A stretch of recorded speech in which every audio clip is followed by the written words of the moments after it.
Mes chers compatriotes, aujourd'hui, nous avons à Villepinte rendez-vous avec l'histoire, avec l'histoire de France, avec la grande histoire de France, celle d'un peuple libre, d'un peuple fort, d'un peuple juste. Dimanche, les Français devront choisir leur destin. Jamais, depuis la fondation de la Ve République, un second tour n'aura été aussi décisif pour notre avenir. Jamais un second tour n'aura été aussi important pour la vie de tous les jours de chaque Française, de chaque Français. La question est simple. Allons-nous vraiment continuer 5 ans de plus avec ceux qui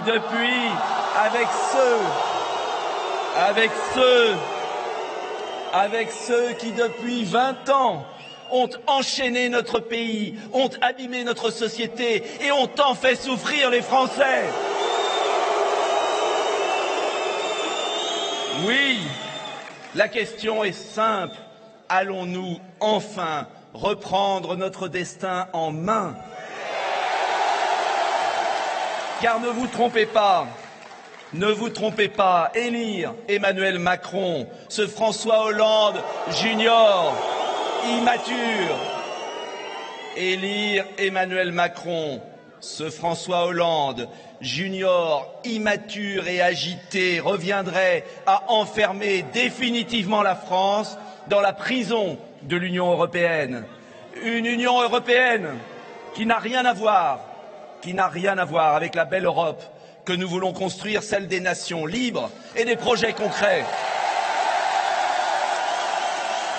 Vous le savez, élire Emmanuel Macron, c'est soumettre notre pays aux puissances d'argent et c'est se résigner à la pire régression sociale depuis la libération. Élire Emmanuel Macron, c'est dire adieu à nos valeurs, à nos terroirs, à notre identité, à la culture française dont il ne reconnaît d'ailleurs même pas l'existence. Enfin, élire Emmanuel Macron, vous le sentez bien, c'est mettre le doigt dans l'engrenage d'une fausse démocratie où le pouvoir du peuple est confisqué par celui des lobbies et des commissaires européens. Alors oui, entre la finance et la France, il faut choisir. Je n'aurais jamais pu me regarder dans le miroir de l'histoire de France s'il avait manqué une seule voix pour gagner dimanche. J'ai donc... Attendez la suite. Attendez la suite.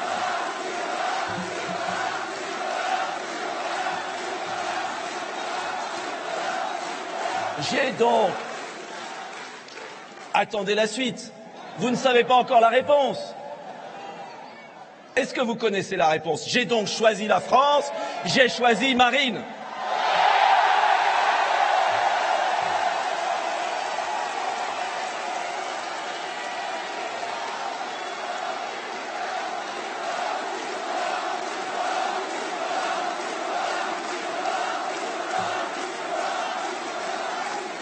J'ai fait ce choix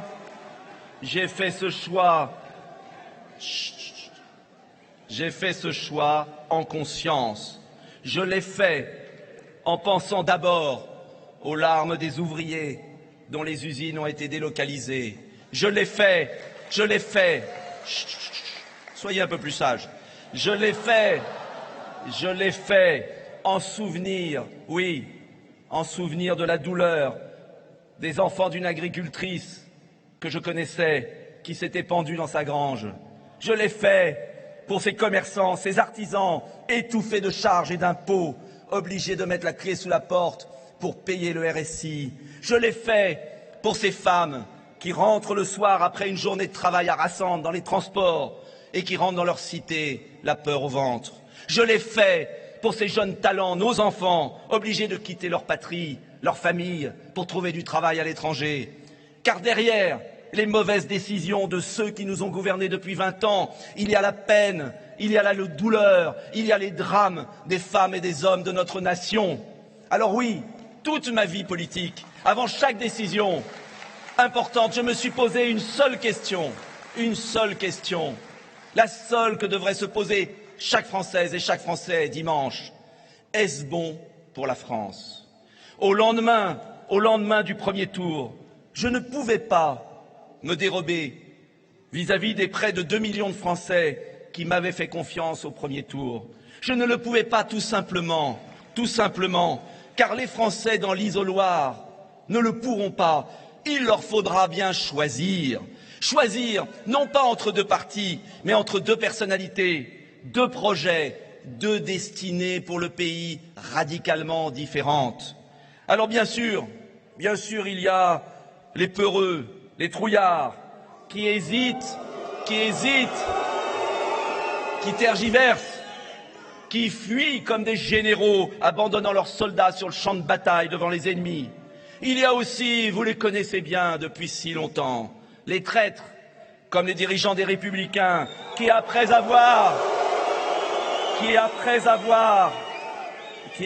avoir tant combattu et critiqué Emmanuel Macron, se sont couchés devant lui à 20h15 dimanche dernier. Je n'imagine pas un instant Philippe Séguin ou Charles Pasqua trahir à ce point des millions d'électeurs pour sauver leur peau plutôt que sauver la France. Alors oui,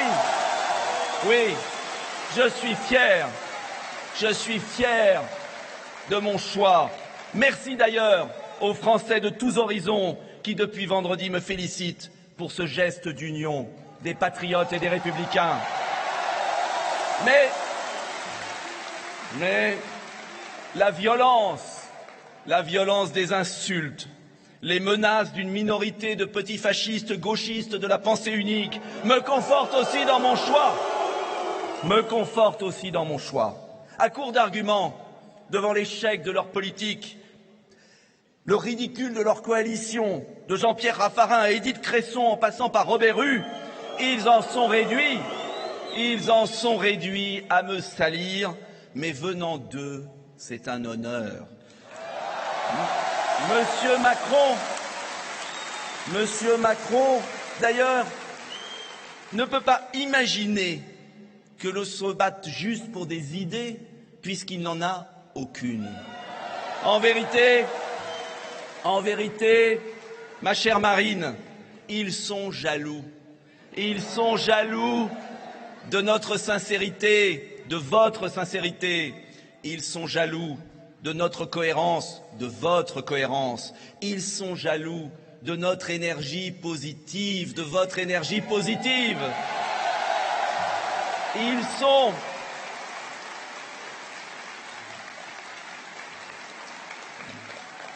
Ils sont d'autant plus furieux que désormais, c'en est définitivement fini du piège mitterrandien de la division des patriotes. Depuis tant d'années, une minorité socialiste se maintient au pouvoir et impose à une majorité de Français une politique qu'ils refusent au fond d'eux-mêmes. La réconciliation aujourd'hui, à Villepinte, de tous ceux qui croient en la France est amorcée. C'est ça le geste. Une réconciliation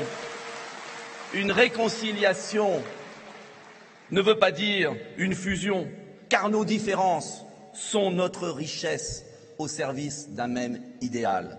Et en étant ici parmi vous, je le dis franchement, je ne renonce en rien à ce que j'ai dit, à ce que j'ai fait, à ce que je suis.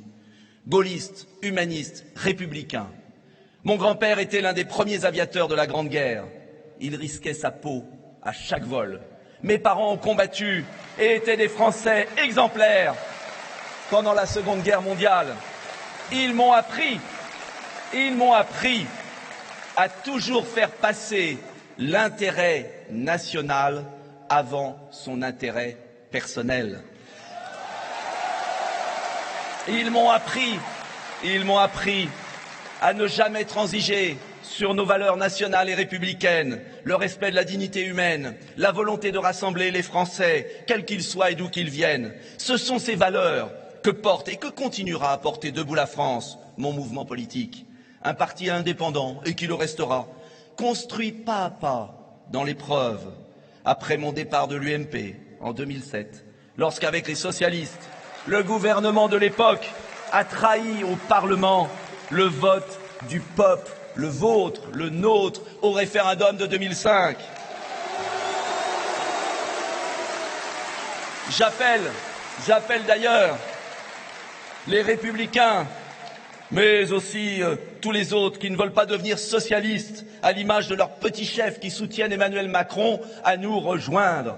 Oui, la vie politique est diverse, et c'est justement l'addition de ces différences qui fait la force aujourd'hui de notre dialogue patriote et républicain.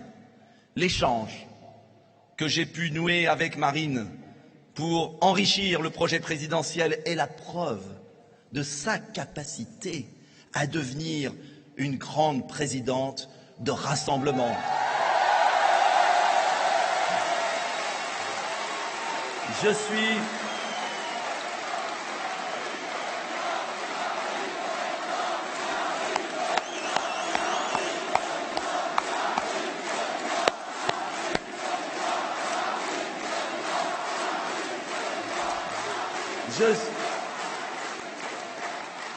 suis aussi ému et conscient de la grande responsabilité qu'elle a décidé de me confier une fois élue. Et je le dis aux Français qui nous regardent, nous sommes désormais unis, non pas seulement pour gagner, mais pour gouverner et pour bien gouverner au service de tous les Français.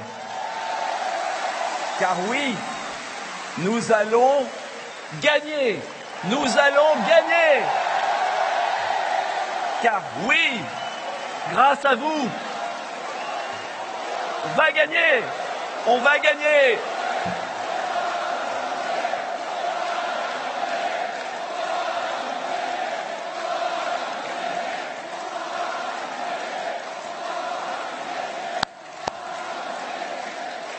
Oui, l'enjeu de dimanche, l'enjeu de 2017, c'est de sauver la France, de la reconstruire patiemment, avec sérieux, mesure, calme et détermination. Le devoir du Premier ministre sera d'additionner les personnalités sincères qui veulent nous rejoindre, de démultiplier les énergies pour redresser en profondeur notre pays. Ma méthode, se concentrer sur les enjeux essentiels pour s'attaquer enfin aux racines des problèmes qui n'ont pas été traités depuis 20 ans dans notre pays. Alors oui, il faudra en priorité libérer nos TPE, nos PME, nos artisans, nos indépendants du poids des charges pour relancer l'emploi. Il faudra en priorité baisser les impôts pour augmenter le pouvoir d'achat des Français et notamment des retraités. Il faudra remettre en marche l'ascenseur social par la récompense du mérite, de l'effort à l'école comme au travail. Il faudra projeter la France dans le XXIe siècle en investissant massivement dans la recherche. Il faudra restaurer l'État régalien pour contrôler nos frontières et soutenir nos policiers et nos gendarmes. Bien évidemment, tout cela ne sera possible qu'en retrouvant notre belle indépendance nationale. Tout cela ne sera possible qu'en se libérant de cette prison, de cette mauvaise Union européenne, pour rebâtir la seule Europe qui peut marcher, celle de nations libres qui coopèrent entre elles sur des projets très concrets.